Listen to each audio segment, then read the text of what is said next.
you over.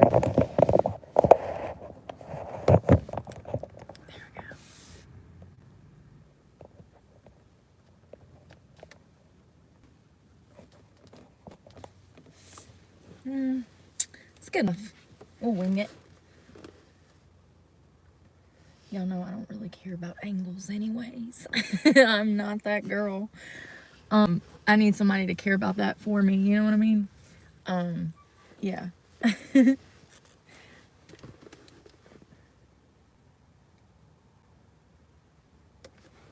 have so much to talk about, so much good stuff. There's executions going to be taking place. Elon's back in the news. Yeah, Elon. We got lawsuits popping up. I knew this was going to happen. I think I mentioned like 4 months ago. I said if Trump won, that there was going to be lawsuits all over the place. So we're going to talk about a McDonald's lawsuit, a Target lawsuit. There's a lot. Oh my gosh. So last night I was looking into this story about some of our soldiers at Fort Bragg, Fort Stewart and Fort Bragg. Fort Stewart is in Georgia, I do believe. And then Fort Bragg is in North Carolina, which is where I'm from. And I read an article. It was talking about soldiers getting sick from mold. And my first thought was, I bet that causes hallucinations. Organisms, fungi. And it does. It can. Not only can it cause hallucinations, but it can also make you deathly sick. You can get respiratory issues, and it's not good at all. So how is everybody doing today? Hello, y'all.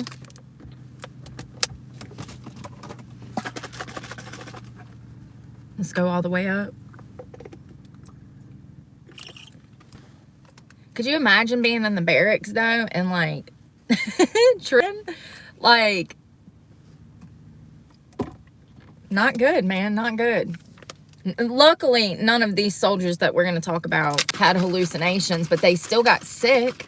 I mean, imagine trying to work every day feeling like ass because you have some kind of respiratory issue going on. And you know, we're talking about something that can make you feel like you have the flu. Hey, Andrea. How are you doing? Busy working, I'm sure. Thank you, Manuel. How are you doing? Good morning. Good afternoon. I've been busy all day. I wish it was damn good morning. It's been a busy day.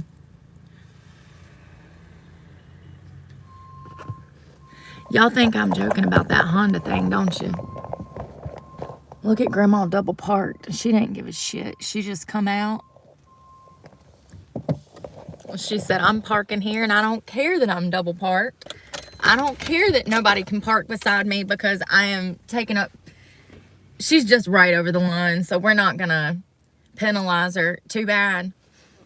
But I'm telling you, there's a correlation between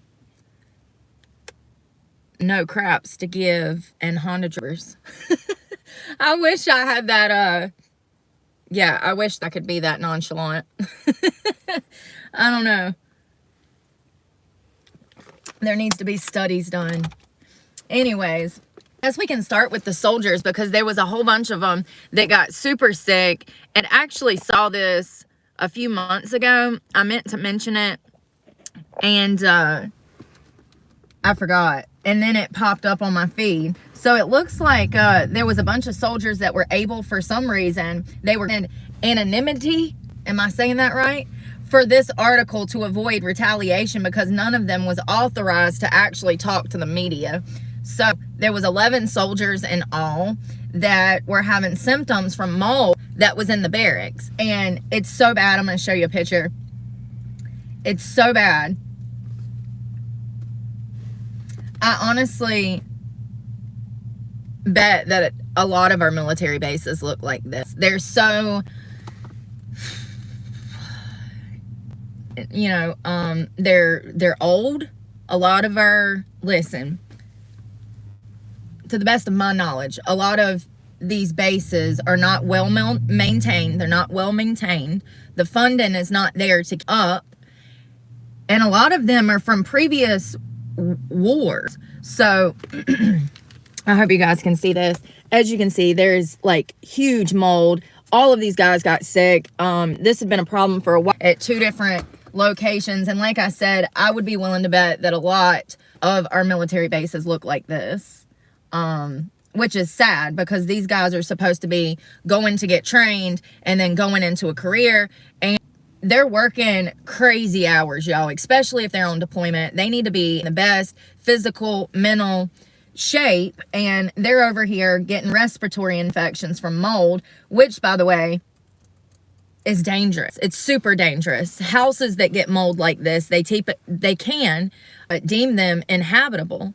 So it looks like the Army has struggled with moldy conditions in its barracks for decades.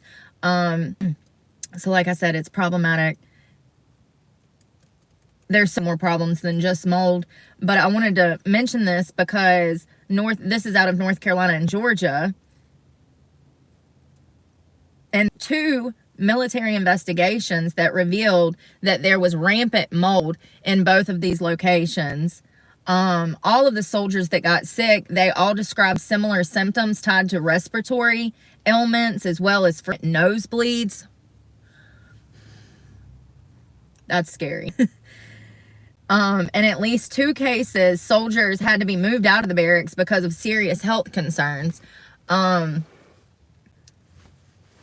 So yes, toxic mold exposure can cause hallucinations and severe psychosis. I bet nobody can breathe. You know what I mean? Yeah, I've been in a house with mold before, and you can't breathe. It feels like you have a constant sinus infection. It feels like, you know, your nose is running, you're congested in your T-zone. Yeah, it can also cause symptoms such as brain fog, problems concentrating and remembering, and it can also make you feel mentally slow, distracted, or confused. It can also cause gastrointestinal problems, stomach, and your gut, including nausea, vomiting, diarrhea, abdominal pain, and bloating. This sounds like torture. I don't want to stay here at all. And I saw another report where this guy had gotten sent to Fort Bragg, and he had posted pictures on Quora, and it was disgusting. And I know that these guys are going into the military, but there needs to be, just like prison system, there needs to be some level of care. You know, you can't have them in conditions that are moldy, disgusting, where diseases are being passed around. And it was disgusting. The pictures that was stood in this private thread were disgusting. There was a chair that was completely saturated with something, Lord knows what. There was a mattress that had mold growing on the back of it. There was a picture of roaches all scattered across the floor. It was disgusting. So, our soldiers, our military is not being taken care of the way that it should be. And it looks like you know, I don't know what's going to go on with Trump going to Gaza. You know, we're going to talk about that. Maybe not. At this point, I have no clue what is going on in the world. Okay, are we going to Gaza? What's going on? Elon's over here. Speaking of Elon, let's just jump into that. So Elon's over here getting more access to places of government that I don't understand why. First of all, it looks like he is now in charge of the technology transformation services. And I was like, well, what is technology transformations? Because good question, because I didn't know. It's the use of digital technologies to improve government operations, services, and employee experiences. So, you mean like computer chips? I don't know, man. This is crazy. So it helps improve digital technology, it helps the government use resources more efficiently, which can speed up service delivery.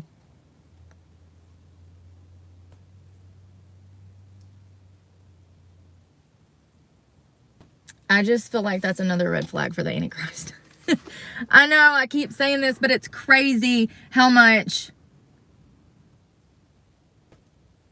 access to everything he has. Does anybody have a problem with Elon doing what he's doing? I just feel like, you know, I wanted him to be part of Doge, okay, but that was when Vivek Ramaswamy was supposed to be assisting.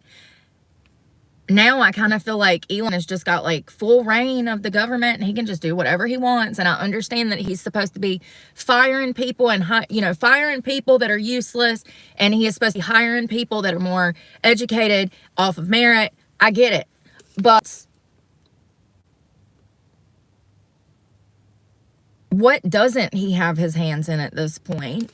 And you know, going off of my kind of crazy conspiracy theory that he might be the Antichrist, everything's kind of lining up.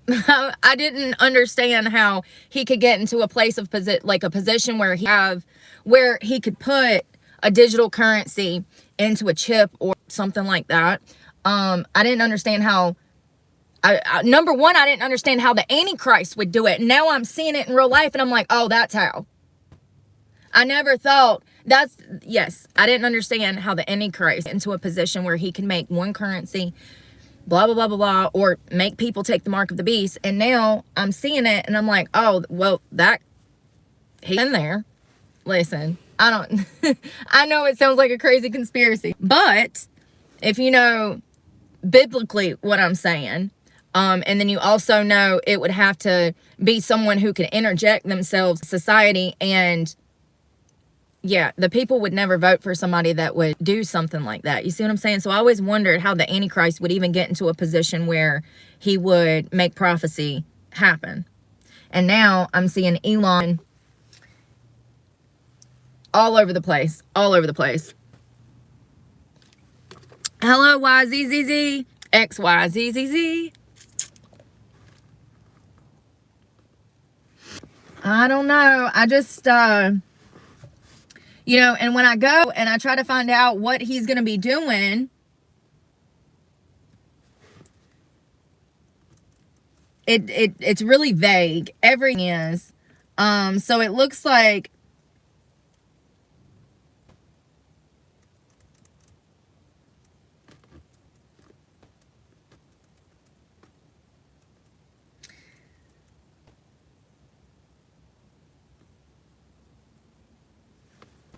I still don't understand what this department does, like, now. Like, so it looks like they help. So examples of digital government services is like filing your taxes, renewing a driver's license, applying for a pet license. The benefits of digital transformation services: increased efficiency, increased agility, unlocks value for the organization and community, and meets evolving market and customer expectation. The adoption of technology that increases efficiency. Okay. The adoption of technology that increases efficiency is the purpose of digital transformation services within the government. I'm gonna stop being a conspiracy theorist for a minute and talk about real news. I don't know. I guess watching this is just making me more of a believer, and it makes me feel crazy. Ooh, Lord have mercy. So I think I told y'all yesterday that there was some officers that was attacked at a Planet Fitness, and y'all know that I absolutely was Planet Fitness. For those that don't know, I actually was charged with crimes in a Planet Fitness because of the fact that I was homeless. They were cleaning up the city during election. It was back in October of last year, and it was right before November, and I went to jail. I was a victim of a crime. Went to jail and was accused of a crime, had to make bond, almost lost everything, and then financially I'm still struggling because of that. And actually I pretty much lost all of my good followers over that situation. My numbers went down drastically over something that was completely out of my hands, and I had to fight for myself in court, and thank God I had a good attorney. So, you know, Planet Fitness is, you know, like a beginner's gym, and they have cheap rates. But they have a history of incidences. Just a few months ago, and found in the tanning bed. He had been there for 4 days. He had died from a drug overdose. There was another guy found shot to death in his vehicle outside of a Planet Fitness. Actually, that's like their top thing, shootings in the parking lot. That's kind of like what they're most notorious for, other than allowing men in women's spaces. And if you've been following me for a while, then you've seen videos. I've had these experiences in Planet Fitness, and I would not advise one to spend money with them or send their children there. But right on par with Planet Fitness drama as usual, there was 4 officers, and I had previously arrived, but there were 4 officers that were physically attacked by a guy. He was a gym member in Planet Fitness, 29-year-old boy. In my opinion, he was probably messing with the juice, and he was slamming weights. There was a Planet Fitness employee that came over and said, "Hey, can you stop slamming the weights? You're disturbing other customers." And I wish they would have done that for me when that boy was trying to my privates. But anyways, I digress. So the guy got irate and actually turned on the Planet Fitness worker and smacked her around a little bit. He actually shoved her. He started throwing weights everywhere. By the time that High Point police got there, he was in full, "I'm trying to kill everybody in here" mode. And the officers were hit trying to subdue him. And as soon as the cops showed up, this guy, what was his name?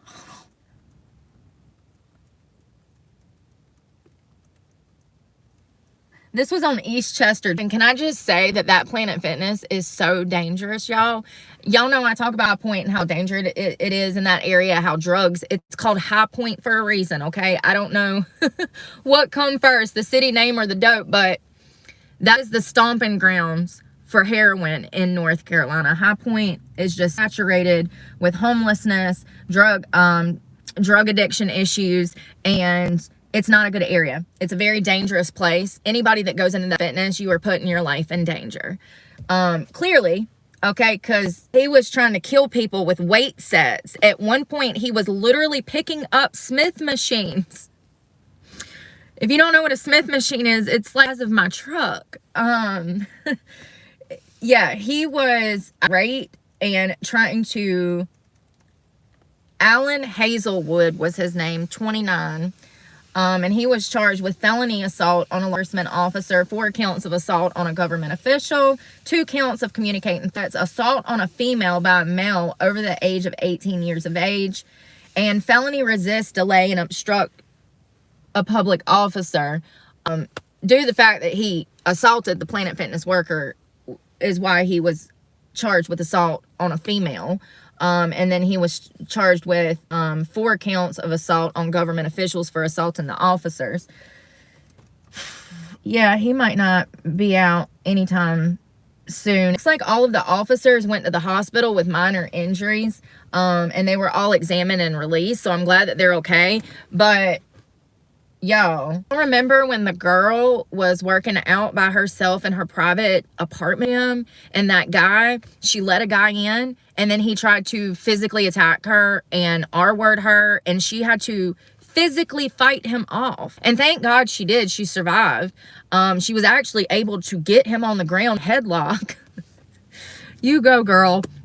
She got him on the ground in a headlock, and she called 911 at the same time. She was like, "You need to get over here. This Eddie is trying to kill me." And yeah, so gyms are becoming the new hotspot for violent behavior, and I'm sure that some of that stems from illicit substances, like the guy dying in Planet Fitness in the tanning bed a few months back. That was an OD. So every situation is different. I would be careful dealing with Planet Fitness. I would advise to deal with them at all, because they are literally trash. So let's talk about the Black Hawk helicopter pilot, Rebecca Lobach. there's a lot that's came out of her, and I don't know if you guys know this, but there was 3 people on the Black Hawk helicopter that actually flew into American Airlines. They have recovered all 67 bodies as of, I think, last night. They've got all of the bodies out of the river so that they can put everybody to rest and try to do what they can to give the family some kind of, you know, peace. I mean, y'all, first of all, I was right in my original assessment that Rebecca should have never been on that plane flying.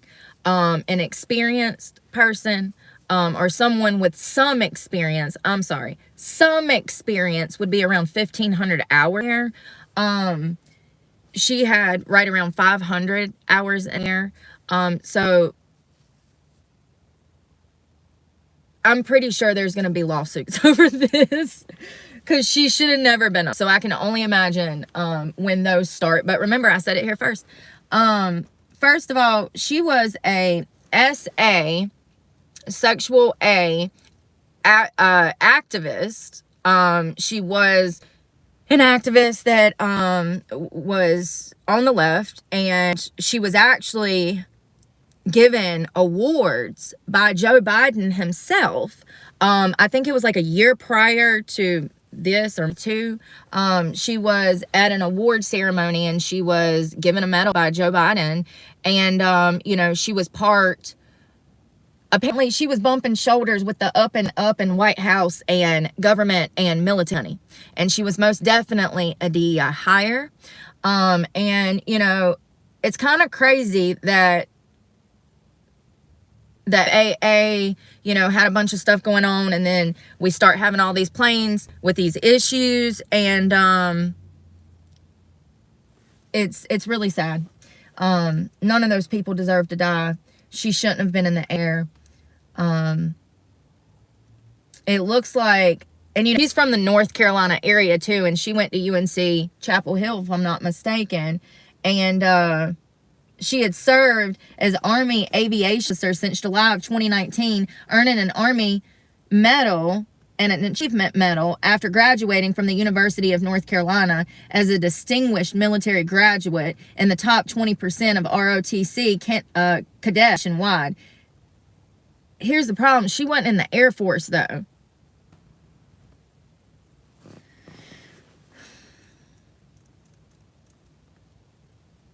Last month, she also escorted fashion designer Ralph Lauren at the White House when he was honored with the President's Medal of Freedom.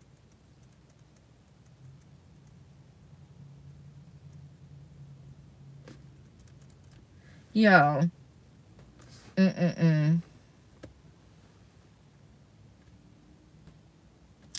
So,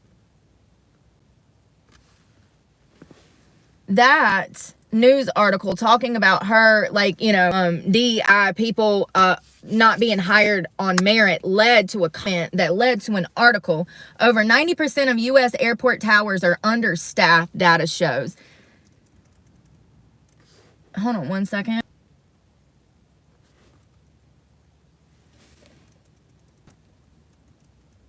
And the FAA is embroiled in a lawsuit alleging it turned away 1,000 applicants based on that contributed to staffing woes. So let's back up. So over 90% of airports are short-staffed now. They're not even able to function because they're so short-staffed. Hey, Veronica. The towers, which is where air traffic control would work, which person that's going to be on telling the person, you know, that's in the sky and watching the radar, making sure they're safe in the air, staying away from other planes and birds and stuff like that. The issue has received renewed scrutiny following the January 9th mid-air collision between the American Airlines flight and Black Hawk Army helicopter near Reagan National Airport outside Washington, D.C. Now, that was the crash that killed 67 people.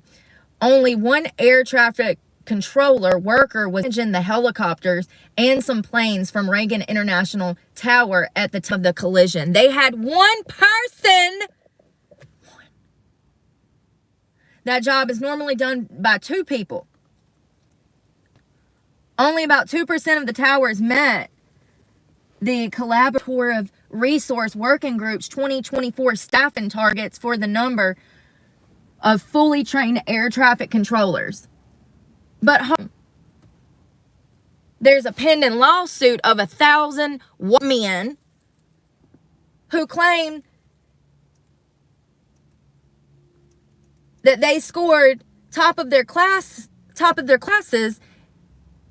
but they were denied a position because they were white.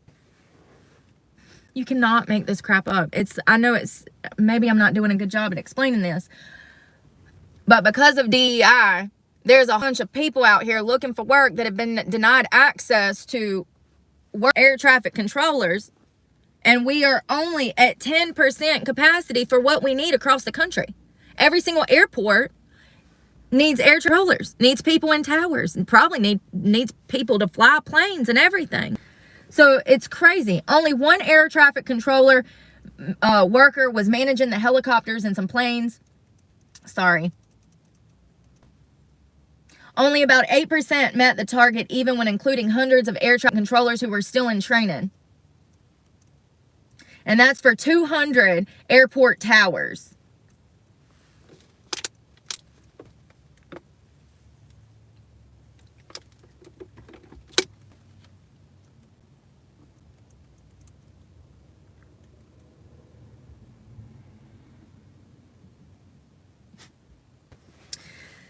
Oh, Lord.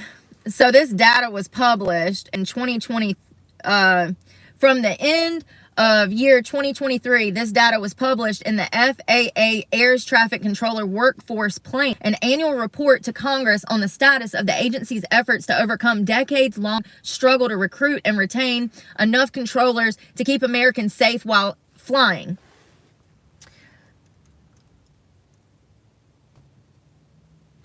So nationwide, the working group's target for controllers was about 14,600. The report found, counting only fully trained controllers, the nation's air traffic system is about 72% of that target. It is,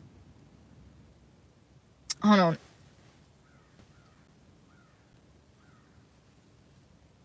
So they're about 3,000 to 4,000 controllers short for the target. Jesus. But this is crazy because the Federal Aviation Administration is fighting a class action lawsuit alleging it denied over 1,000 would-be air traffic controller jobs of diversity hiring targets. Listen, y'all. We all know that we have a problem with young men in this country, right? Young men are not working. They're depressed.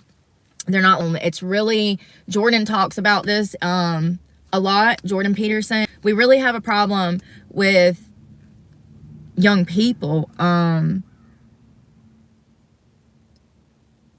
It's crazy that a lot of these men that applied for this job were denied solely because they were white. But this is what the lawsuit is alleging. And this has been my own personal experience when in the job market for the past 18 months. And that these things are finally coming to light.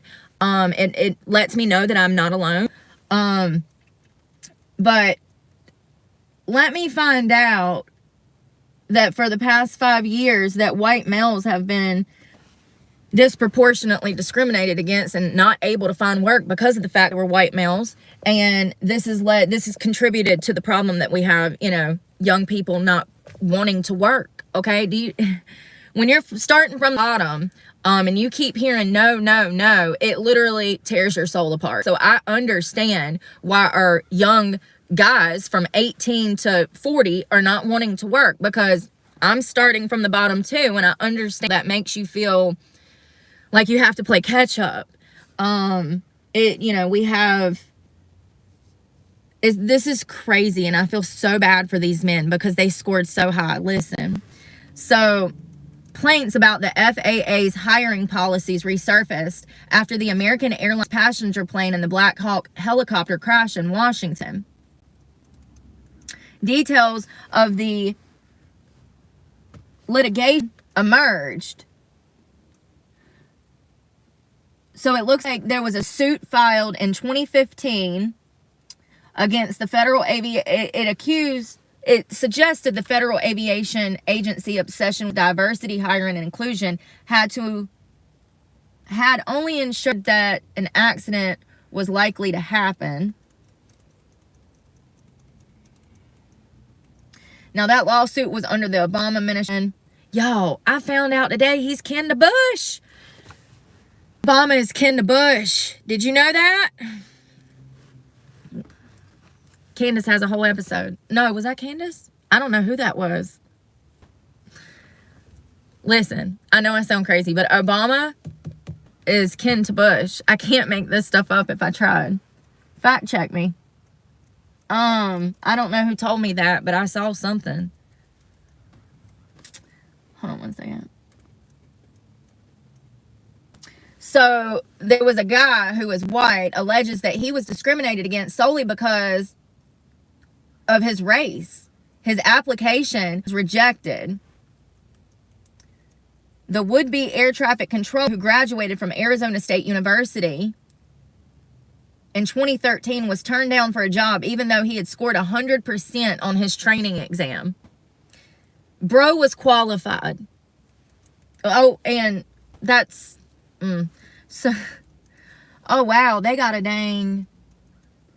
What did I tell you? Look, they have a diagram.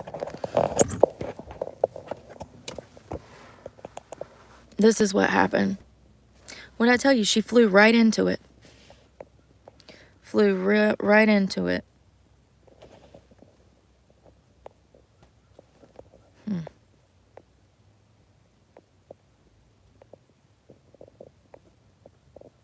Yeah, we're going to take on the porn industry this year, actually. We're going to be talking about the negative impacts on your brain. Yes. Thank you.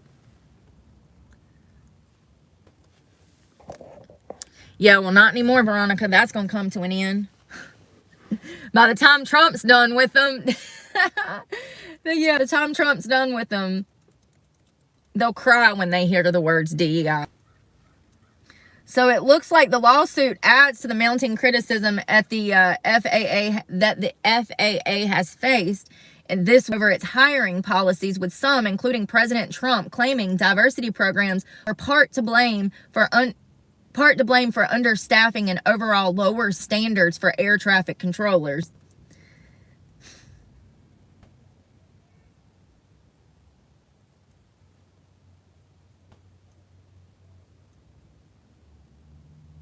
So one of the guys that his application was denied, even though he scored 100% on his aviation test or his air traffic controller test, he was asked if he thought that these hiring policies were going to lead to an accident, and he said, yes, that's it. It's really crazy. Imagine being him and acing your test and then being able to look at how everything's being ran poorly, and you know that policies and procedures are being broken and nothing is being done right, and you just got to sit by and watch fall out of the sky. It's frustrating. I'm sure it's very frustrating.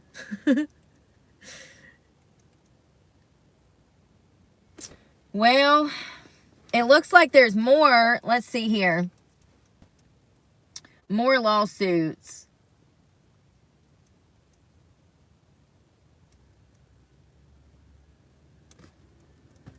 So it looks like at Reagan National Airport, they only had 25 certified air traffic controllers, and they're supposed to have around 30 on deck. So they were... And they've gotten as low as only 19. But they denied 1,000 men access to a darn job because of DEI. So crazy. And I'm telling you, I have no doubt that victims of the American Airlines flight that was hit by the Black Hawk, I have no doubt that they're going to be sorry. Because little miss should have never been up there. And what is the co-pilot for if he's not helping you? Like, the fact, what was he doing? Just looking out the window? Da-da-da-da-da. And actually, he only had about 1,500 hours. He's not an expert. He was just good enough to get up there himself. You know what I mean? He had somebody over him.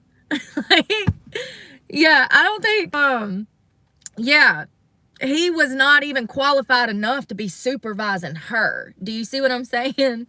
Like, crazy. So, right on par the DEI stuff today. It looks like McDonald's has finally fessed up. They're telling the truth for once. McDonald's, thank you, and thank you for coming clean. Well, they're only coming clean because they're getting sued. So it looks like McDonald's had a scholarship program to hire people, and they were only hiring Latinos. And yeah, this is crazy. You had to be Hispanic or have a parent that was Hispanic to even qualify for this program. They would hire them. Let me just read it. McDonald's has opened a long-standing diversity program to all races now, just this past last week, following a lawsuit from a legal group opposed to diversity, equity, and inclusion practices. The lawsuit was filed by the American Alliance for Equal Rights, an organization dedicated to challenging race-based preferences and discrimination. The AAER argued that the fast food chain Hacer National Scholarship Program was discriminatory against non-Hispanic Latino students, as the program required applicants to have at least one parent of Hispanic Latino heritage.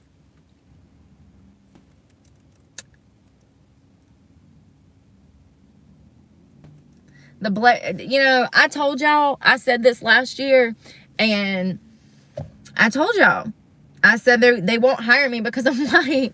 And this is a scholarship program for children. For children.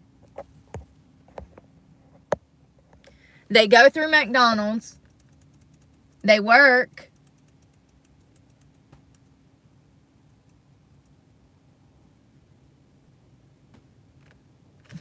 Listen, according to this settlement, Hacer eligibility and requirements page originally stated that applicants must be from a family that originated from one of the 22 Hispanic Latino countries the site listed. So, remember last year when I said it's all coming to light. I love this. I love this for me. It really does make me so happy because I feel like I'm not alone. I feel like, and I hate that anybody has been through what I've been through for the past 18 months, getting discriminated against. But it just reaffirms that I'm not crazy. It's like, okay, I'm not crazy. And like, Lord have mercy. It's just, I felt crazy when trying to get jobs and people are treating me a certain way, and I can tell it's because of race. You can feel it. Well, if you got intuition like me, honey. If you got intuition like me, you can feel it. So it looks like Target was also hit with a new lawsuit about DEI. For some reason, they lied about stocks, like they inflated their stocks. I don't know much about the stock market, but it looks like a class action lawsuit has been filed on behalf of the city of Rivera Beach Police Pension Fund, claiming that Target defrauded investors by issuing false and misleading statements concerning actions supporting companies' diversity, equity, and inclusion mandates, and more broadly, its environmental, social, and governance policies. So they lied.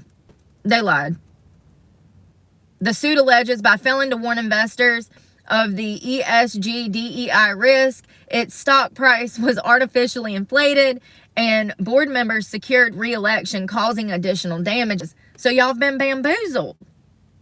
What you want us to do about it? I mean, you know, I don't support Target because they give so much to the LGBTQ plus. Target is also a store that upcharges ridiculous amounts of money for the same thing that you can get at Walmart. They're the like the Publix of Walmart style businesses. So the lawsuit cites consumer backlash from Target's 2023 LGBT Pride campaign that calls customers to boycott the company and shop at rivals such as Walmart, whose results stood in stark contrast to Target's. The boycott caused Target's stock price to drop immediately and continue on a rocky course throughout 2024. The suit alleges Target defrauded investors by hiding the customers' backlash and not advising them of the earnings from DEI policies. Listen, I don't feel bad for either one of these parties because common sense ain't that common, apparently. I don't feel bad for either one of these parties because they did it themselves. You know, God is clear, you know, and you know, they... everybody that supported this behavior, DEI, gender affirming care, LGBTQ plus, y'all are gonna feel God's wrath, and it's already starting to. Everybody's dropping like dominoes. People are crying. The lefties are losing it. Let's talk about some crooked cops, cause y'all know there's always a bunch of them running around, right? Not all cops are bad, but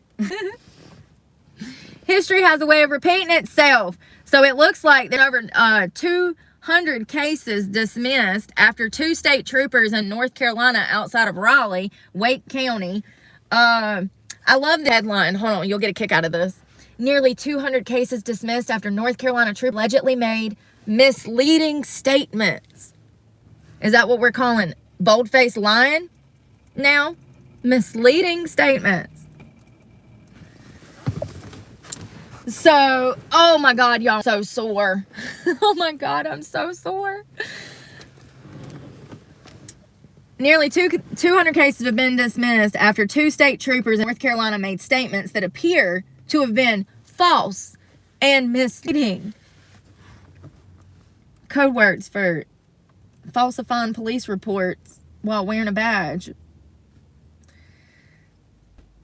So it looks like what kicked off this investigation, what led to cops, the SBI, recognizing that these 2 troopers were out here. Listen, read between the lines a little bit. It looks like the SBI had someone that was involved in a crash tell them that the state trooper was lying in reports or false, misleading, contradicting statements. The SBI started pulling old footage from this one officer's body camera. Let me see here. Marcos, is that his name? Marcario and Morrison. They were both placed on administrative leave, but one is the other one's superior. One is a sergeant, and the other guy, Sergeant Matthew Morrison.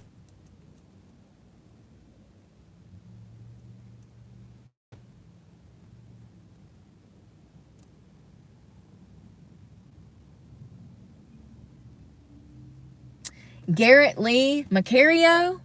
So what happened was the SBI got involved. His statements didn't make sense. That made them look at old other body cam footage, and they determined that he made misleading statements every time he was on the damn job. That then called his superior into question. They start looking into the sergeant and figure out that both of them have made misleading statements. In my opinion, they were probably doctoring police reports. Listen, for something like this to happen, they were breaking the law in some sense. So for them to be put on leave, the SBI to come in and start doing an internal investigation like this, it ain't just misleading statements. You know what I mean? So that's just my opinion, that last part. Over 200 cases were dismissed over this because these troopers were dirty cops. They've been put on leave pending litigation, y'all. I'm so sore. It hurts to sit on my butt. I'm trying to get comfortable.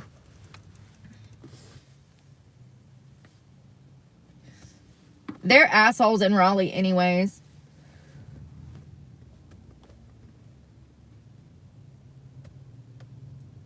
I really wonder what Trump is planning to do about this Gaza thing. So if you didn't hear, Trump got on the news and said that we're going to Gaza. Listen, it causes me anxiety even thinking about it.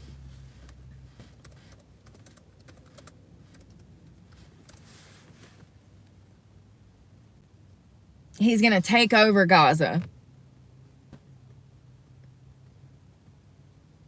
That's called perjury, and that's a felony, right? Thank you, Rich. Thank you. Amen. Good point. Whew, I'm hungry, y'all. Yeah, so I don't know what it means. It don't look like nobody knows what it means.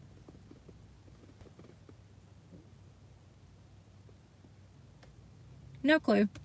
You know, he could be doing one of those, look over here while they're doing something over there.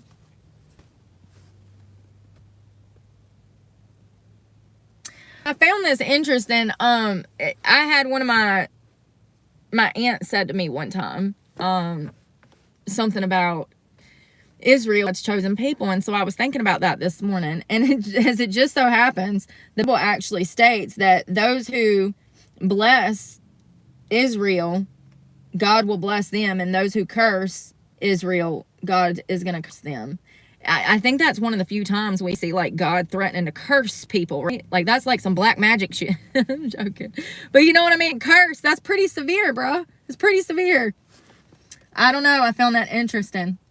Anyways, let's talk about this guy that's going to be executed in Alabama, because he's going to be killed tomorrow. He should have been killed 33 years ago. Tax dollars hard at work feeding his little butt while he sets up and down security prison. So his name is Demetrius Frazier, and he's actually a serial R-wordist.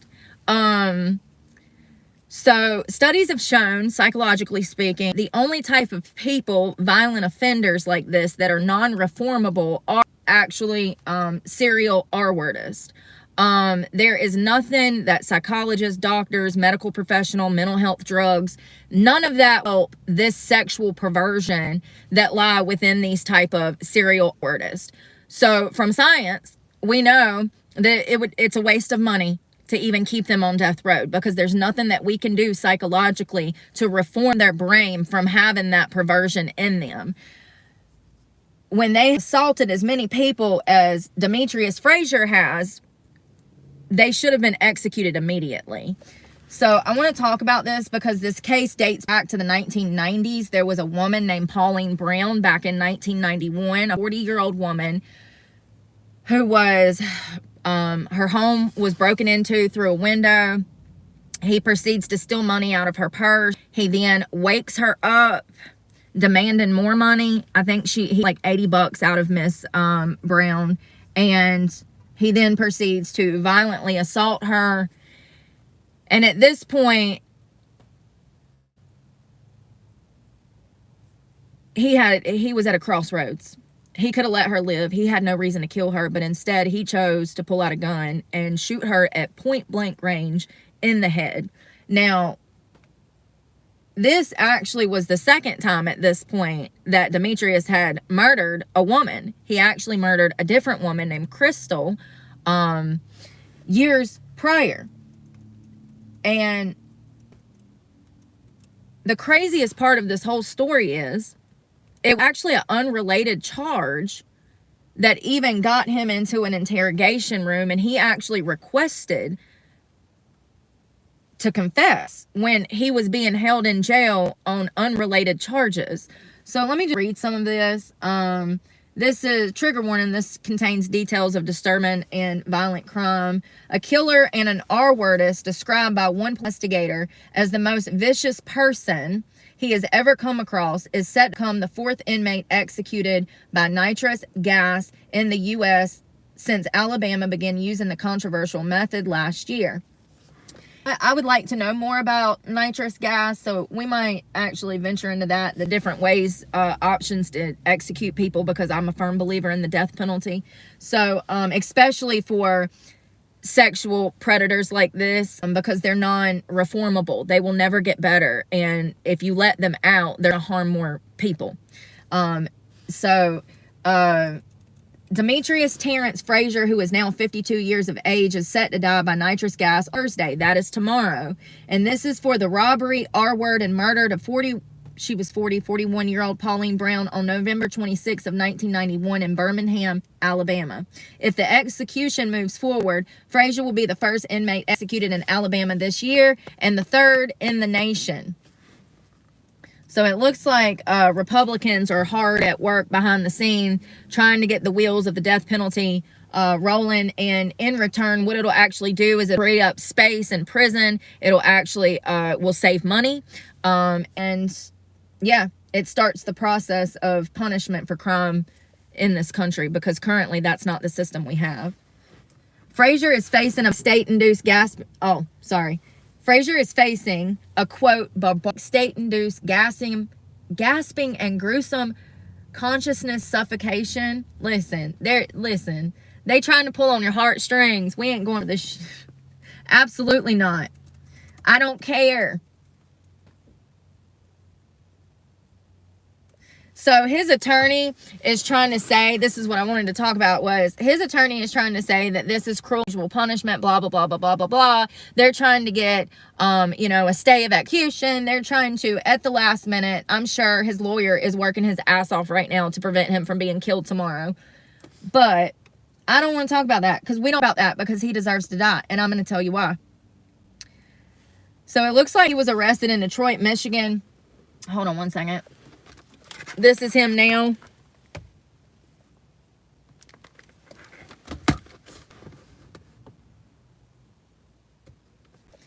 So Frazier was arrested in Detroit, Michigan in March of '92 on a charge not related to the present case.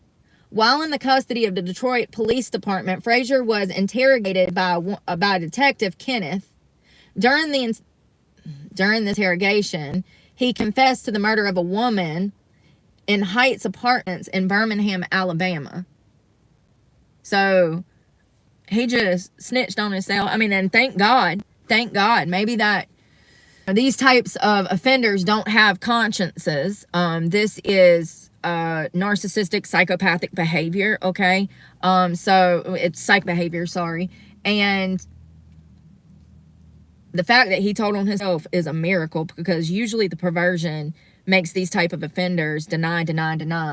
So that's crazy that he just walked into this interrogation room and just blurted all of this out.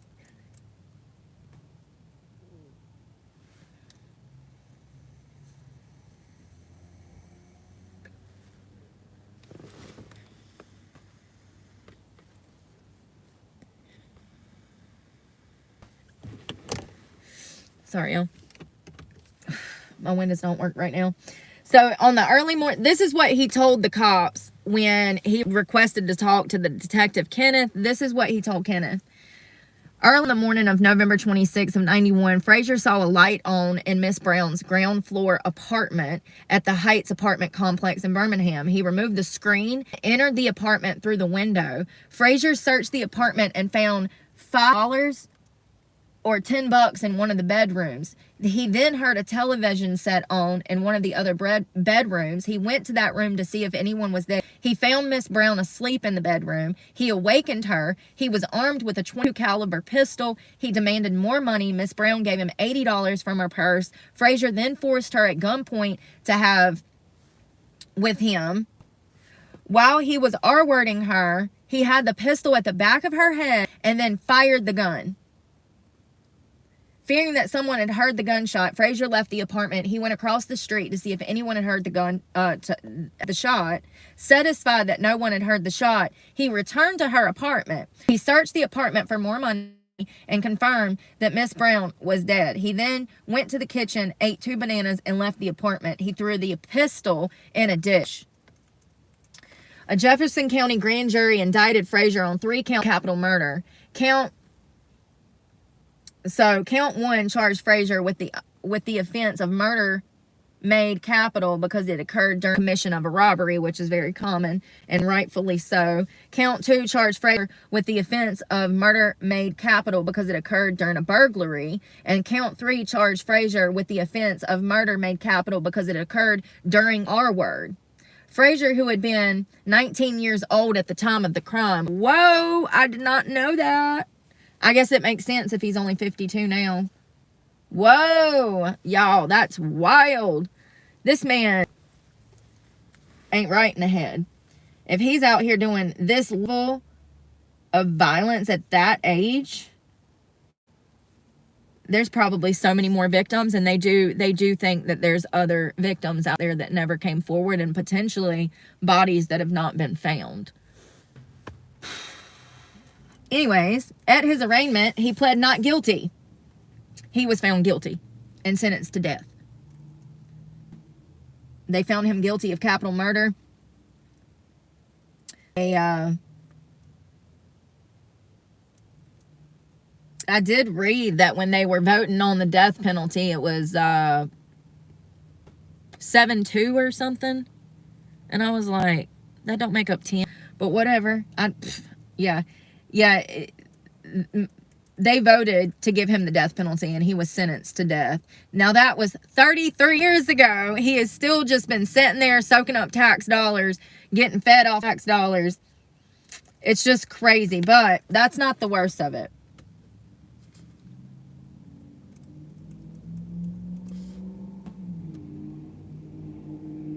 He actually killed a woman named Crystal prior to murdering Miss Brown and breaking into her house and robbing her. He's had multiple appeals. All have been denied. Oh, the vote was 10-2. Sorry. Brooke. So it looks like he was found guilty. 2 days later, during a sentencing hearing on June 7th of 96, the jury recommended the death penalty by a vote of 10-2 for the charge of capital murder.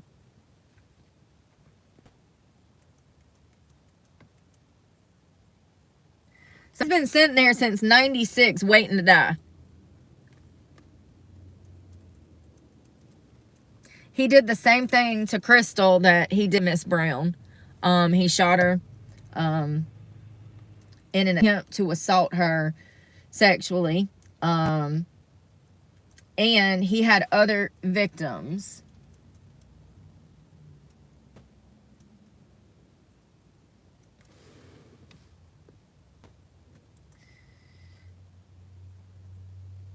So on July 9th of 92, Frazier was charged with first-degree murder for the fatal shooting of Crystal Kendrick. He was also charged with R-wording 8 other women. So that's just what they have the commission of. That's just what they have confirmation of. Yo, this person, this Demetrius, yeah, there's probably so many other victims. And this dates back, 30, 40 years. People pass away. A lot of people, age is kind of a gift and a blessing, because not some people don't get to make it into old age, but it's really scary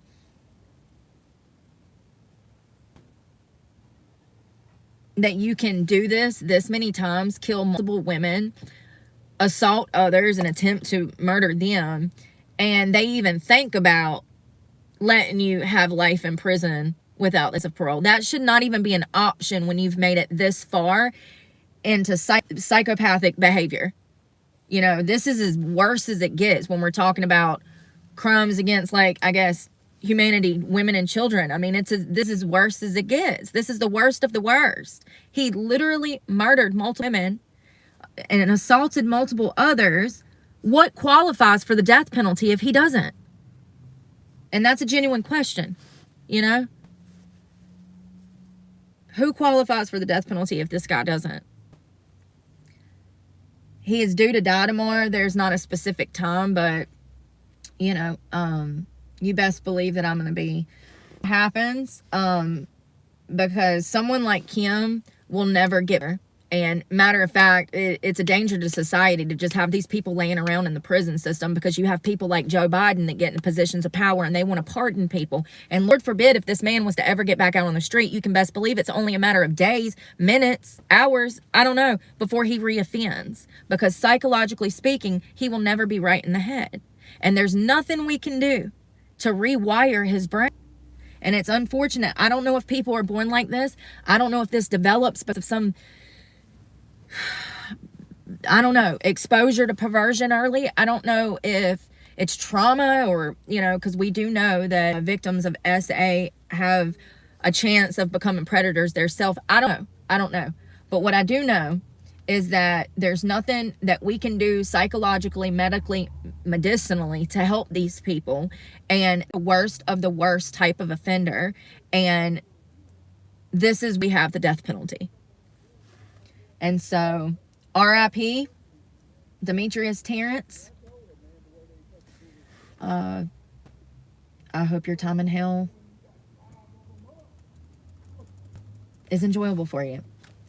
Because you unleashed hell on earth for dozens of women. Like, Demetrius Terrence Frazier. So it looks like his, you know, they've been trying to like overturn his death sentence. You know, he doesn't deserve it. He deserves to die from nitrous gas. Is that what it was? It's probably a painful death, y'all. Let's see what it is, since I'm thinking about it.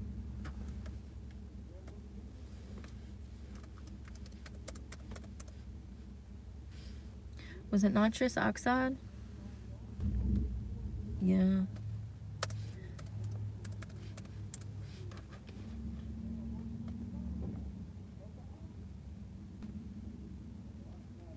So it looks like they executed one guy in Alabama already. His name was Kenneth Smith. They did this on January 25th of 25. So just a few days ago, executed Kenneth Smith using nitrin hypoxia. And it's through a mask. You have to inhale pure nitrin through a mask until he suffocates.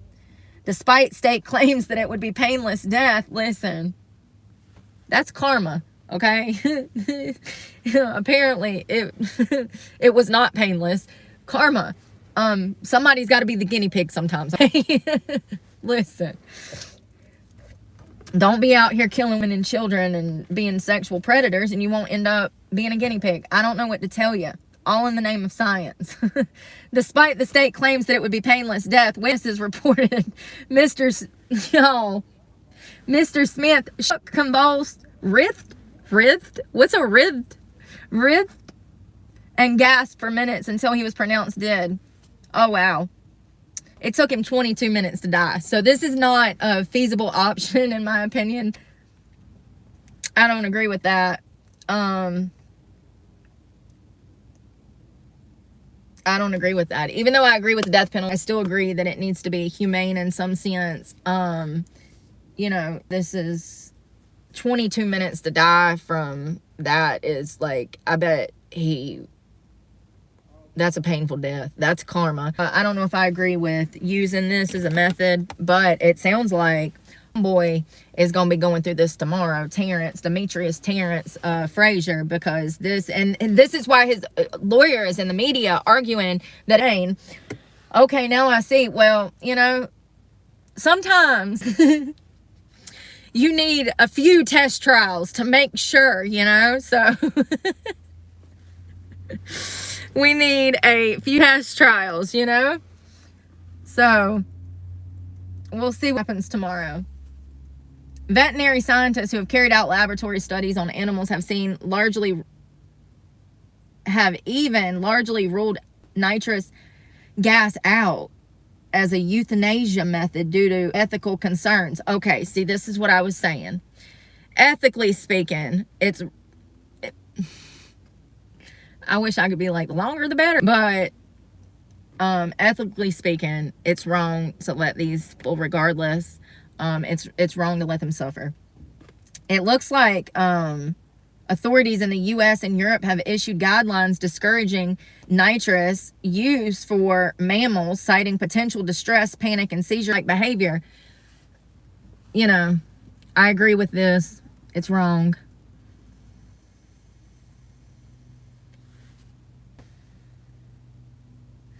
Let's see. Hold on. Now I'm going down the rabbit hole. Let's see what Kenneth did to die. Kenneth Smith. What'd you do, Kenneth?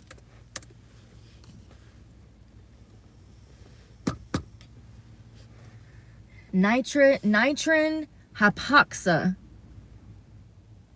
is a form of asphyxiation which results from breathing in insert gas in the absence of oxygen. Sounds dangerous. I don't want none. So Kenneth Eugene Smith was just executed on January 25th. Oh, of 24. I was wrong. Of 24. In Alabama. He was executed because of a contract killing of Elizabeth, a woman from Alabama. It's like he was recruited to assist in this murder.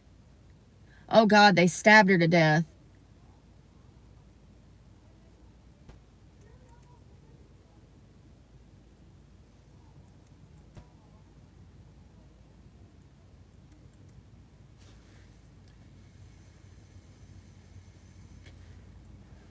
So they tried to kill this Kenneth Smith back in November of 22, but they couldn't damn get a needle in it for lethal injection.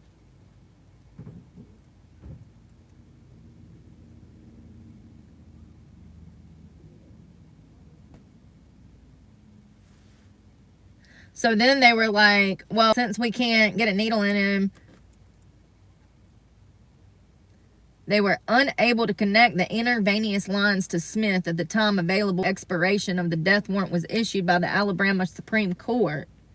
Maybe not. So, I don't understand that. But anyways, then they were like, let's kill him with nitrogen.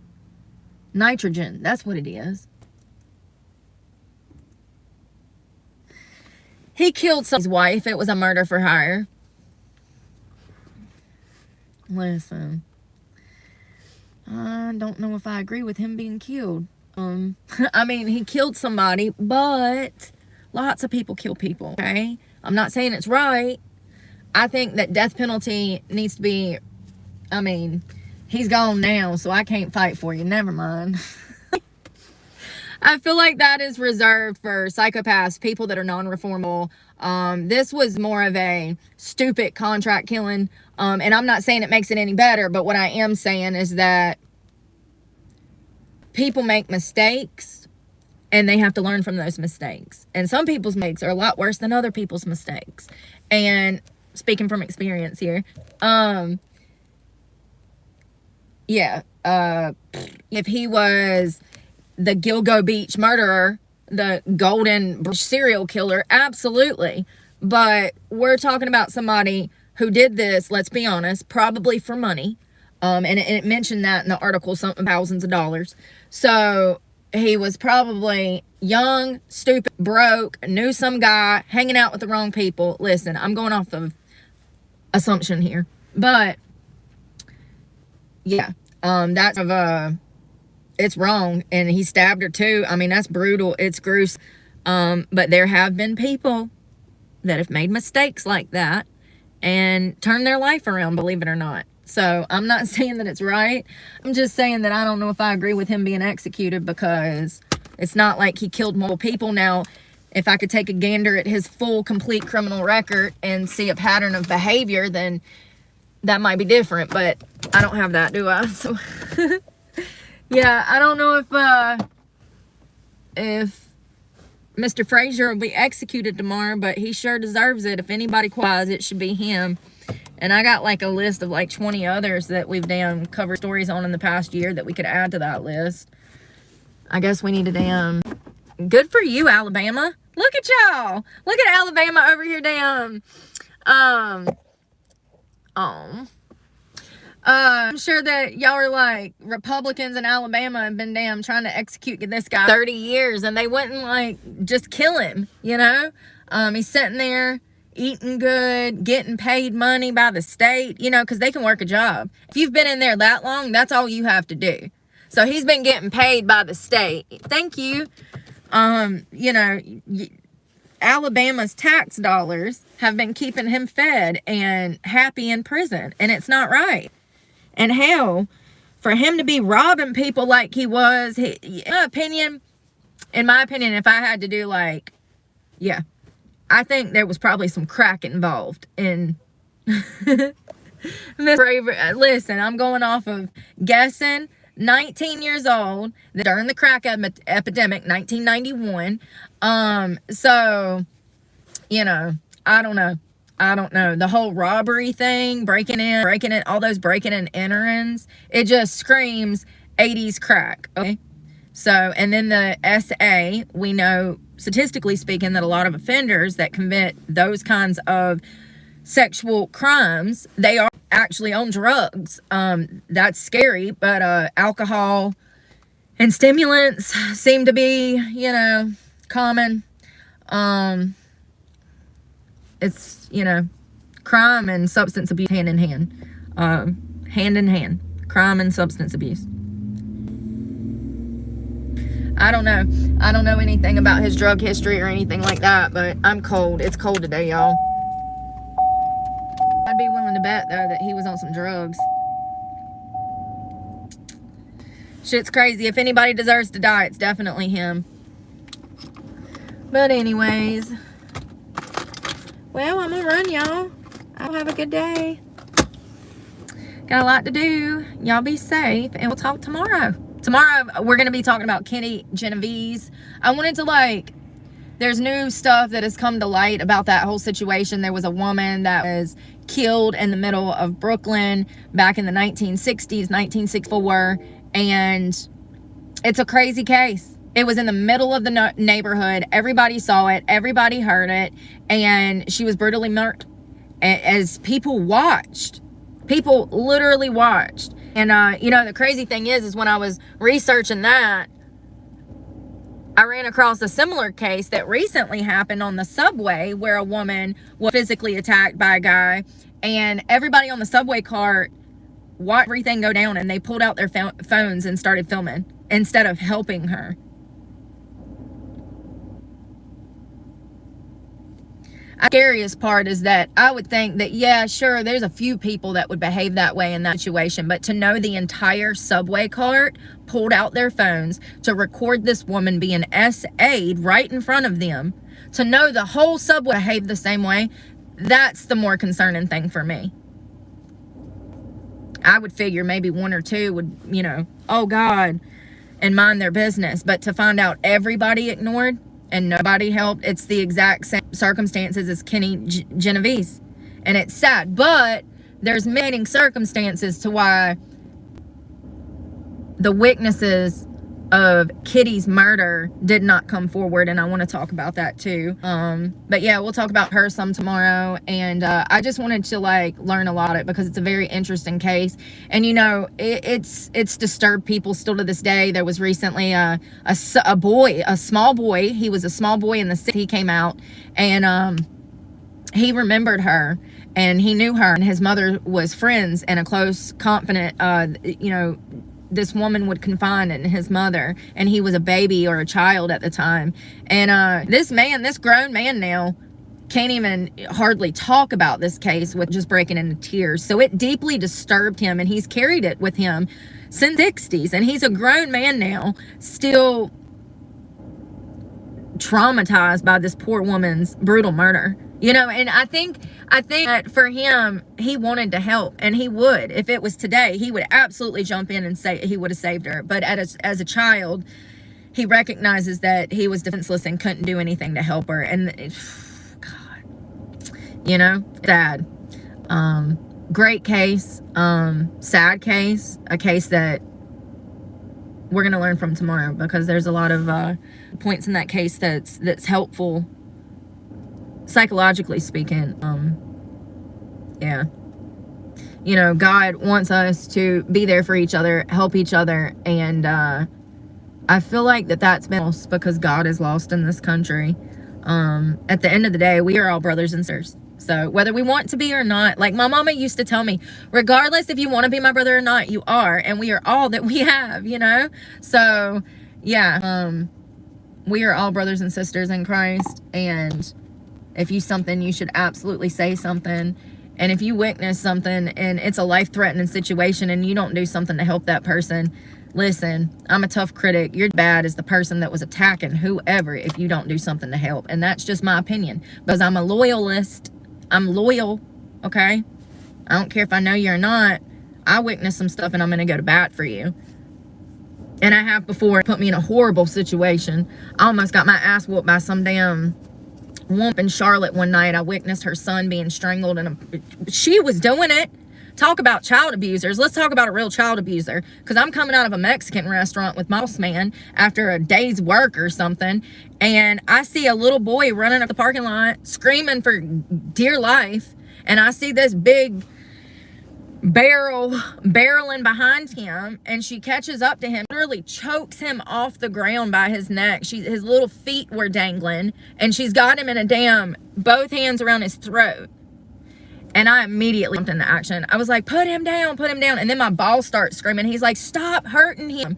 You know, like once I started screaming, and then my boss like jumps in, you know, and I'm like, jump out of the truck and go towards her. And she finally like slams him down, lets him down. And she's like, you need to mind your business, blah, blah, blah, blah, blah. Y'all, by the all showed up, because it wasn't like, I was the first one to go. And then before I knew it, there was coming from the gas station screaming. There was people that was walking down the sidewalk that got involved.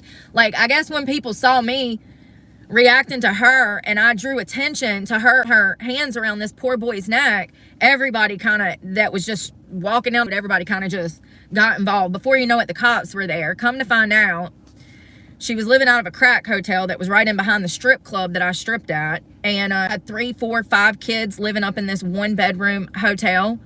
And when I say the cops already knew who she was, they knew who her kids were too. They knew about the whole damn situation. And they didn't care. That's real child abuse. That's child abuse. That's what child abuse is. I've never done anything like that. And, you know, it's just crazy to me how the true victims of abuse constantly get overlooked, like I did in my childhood. I don't understand how a social worker, a mandated reporter, a police officer could see those conditions and have all of witnesses witness this physical assault on this young boy by his biological mother. I don't know how all of that went down, and at the end of all of this, the boy was sent back to his mother's hotel room.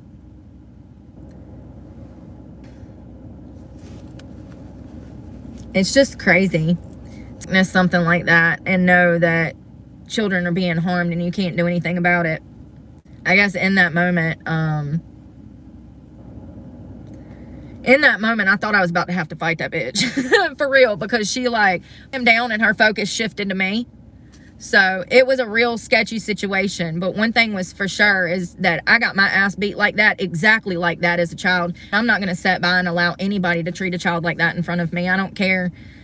I could never go for something like that, because corporal punishment, I'm so against it when it comes to early childhood development. Children, psychologically speaking, it stunts their growth and it stops them developing in the ways that they need to develop. And it causes them to be fearful and distrust of other people. And because of that, I always knew that because of my therapy growing up, you know.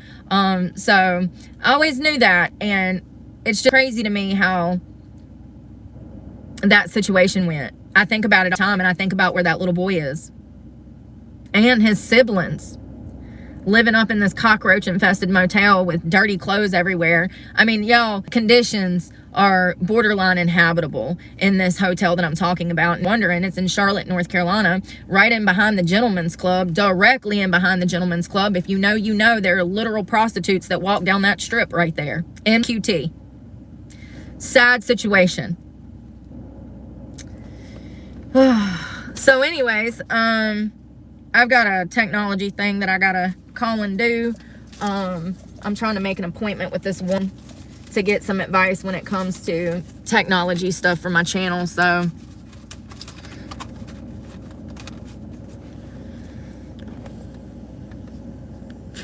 should pick each other up. Absolutely. You know, but that's the thing. When everybody needs to be picked up, I guess, you know, misery loves company, you know. A lot of people are down on their luck right now, you know. It's kind of crazy because, you know, I live out of a car. If I can stay this positive because I'm happy with myself, then imagine if people just learned happy with themselves, how much better humanity would be. I'm literally homeless, completely indigent. Can't find work, did multiple interviews, don't even get me started. Had some today, had one last night. So, you know, it's frustrating. If I can be this positive and upbeat, I don't understand why everybody was out here treating me like shit last year when I was at my lowest. But that's my point, is that everybody is at their low and miserable, and, you know, yeah. Misery loves company, don't they? I don't know. I can't have no part in that shit no more. What society did to me last year was so unfair. Beyond unfair. Beyond. And it's a miracle that I'm even sane. The world will chew you up and spit you out if you let them. And they'll do it gladly. And then they'll stand back and laugh and say that it's all your fault. All because you got a little bit of good in you. You got to protect your peace, you know. It's so better to be alone than be around people that are going to bring you down. There's some evil people in this world, y'all. And I'm not saying I'm any better. I just know that I'm not evil. Never have been. Never will be. I'm definitely understood, but I guess we all are in some sense, right?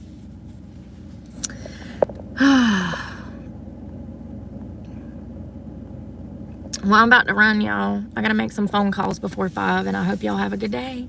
And we talk tomorrow. Tomorrow. Hopefully Elon doesn't take over the world by then. You know? Yeah. Bye, y'all. Be safe. Bye, Andrea.